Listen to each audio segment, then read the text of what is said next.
Good afternoon. Let me welcome you to session on district heating and cooling. I start with my introduction. My name is Piotr Weiss. I am from CINEA, Unit D1, Life Energy. And I am going to talk about LIFE 2025 Clean Energy Transition topic, supporting district heating and cooling networks. I also advise you to listen the session on the main policy update on objectives and targets related to district heating and cooling. You can find it as a separate recording. The information presented there is very relevant for the topic that I intend to focus on. The aim of my presentation is to explain the main points of the topic and give you some additional remarks that can also help you to prepare to develop a very good proposal.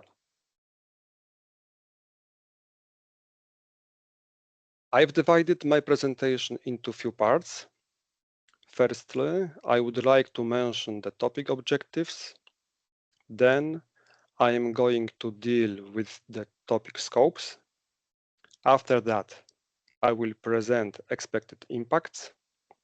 And finally, I will show you where you can find the whole topic description and how to ask about more information if you have questions.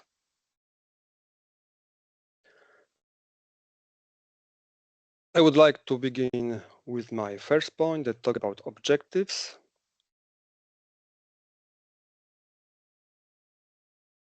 As you know, still very often, fossil fuels are the main source of the energy in district heating and cooling systems. Probably I don't need to convince you that renewable heating and cooling systems should be rolled out faster if we really want to reach decarbonization targets. District heating has been identified as a key option for the decarbonization of the heating sector. And in order to fulfill the criteria for efficient district heating and cooling, district heating and cooling operators owners networks need to prepare and implement plans to reach the target. Some work was already done in previous years to support also district heating and cooling sector. For instance, guidance, recommendations, and technical advisory services have already been developed and tested at the national and local levels. During this work, it was noted that the application of renewable energy sources or waste heat for heating and cooling are limited by different factors. Limited human, technical, and financial capacities of network owners, for instance. So technical support are therefore needed to help district heating and cooling sector prepare modernization and development projects. Our intention is to help cities overcome some of these barriers in district heating and cooling sectors and reach targets described in the directives. Now I'm moving to the scope of the topic. That is probably the most important for you. In order to reach the objectives, it's necessary to support the further application of efficient and renewable technologies. So proposals are expected to focus on one of the two areas: existing district heating systems, and provide them with the required technical support for the preparation of investment plans for the fuel switch of existing district heating systems to fulfill the criteria for efficient district heating and cooling as defined in Energy Efficiency Directive, or the development of investment plans for new district heating and cooling networks, provided that they are fully based on renewable energy or waste heat, and with particular attention to existing buildings. To know more about the criteria for efficient district heating and cooling, please read Article 26 of EED.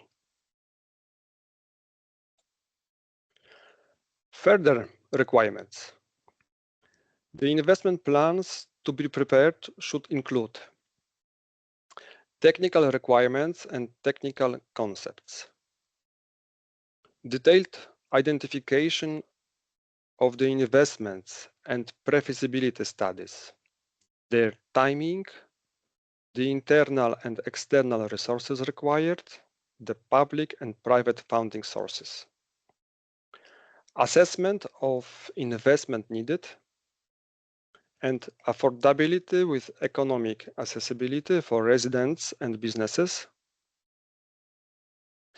In the proposal, you should clearly describe the methodology and planned activities regarding the identification of local energy sources, the required infrastructure and potential investment costs, the assessment of the compatibility with the existing building stocks, the preparation of business plans that include projected revenues, operating costs, and return on investments, the identification of funding sources, and the strategy to secure the capital for the project, the involvement of local stakeholders, the official endorsement process for the investment plans by relevant stakeholders, the compliance with local, regional, and national laws and regulations. Further aspects are listed at this slide. The proposed actions are not expected to finance the development of new tools, for instance, software. Proposals must be submitted by at least 3 applicants, beneficiaries, from 3 different eligible countries. And the Commission considers that proposals will request a contribution from the EU up to €2 million. However, this does not exclude submission and selection of proposals requesting other amounts.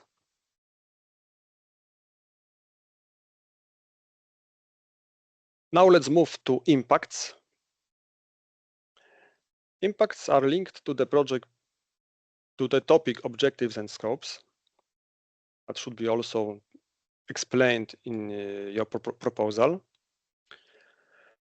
And we have here number of investment plans allowing existing district heating systems to fulfill the criteria for efficient district heating and cooling defined in the Energy Efficiency Directive. Number of follower cases selected during the project life for which transfer of knowledge was effectively provided.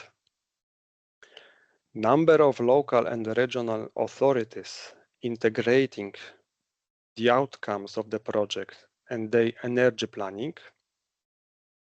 Investments in energy efficiency and renewable energy sources triggered by the implementation of the investment plans developed thanks to the project. Proposals should also propose other indicators which are specific to the planned activities, and the results and impacts should be quantified for the end of the project and for 5 years after the end of the project. Additionally, proposals should also quantify the impacts related to the following common indicators for the LIFE Clean Energy Transition subprogram. Primary energy savings triggered by the project, final energy savings triggered by the project, renewable energy generation triggered by the project, and reduction of greenhouse gases emissions. I would like to terminate with additional information about the topic. The whole topic description is available on the Founding and Tender portal. Link is given here. You can also search it under Find Calls for Proposal, then select Program for the Environment and Climate Action LIFE, and choose Topic. There, under this link, you can also find all documents and other useful information. For instance, guidance, templates, questions already answered. And if you have any questions related to the topic, please send them to the presented address, cinea.life-CET-DHC@ec.eu.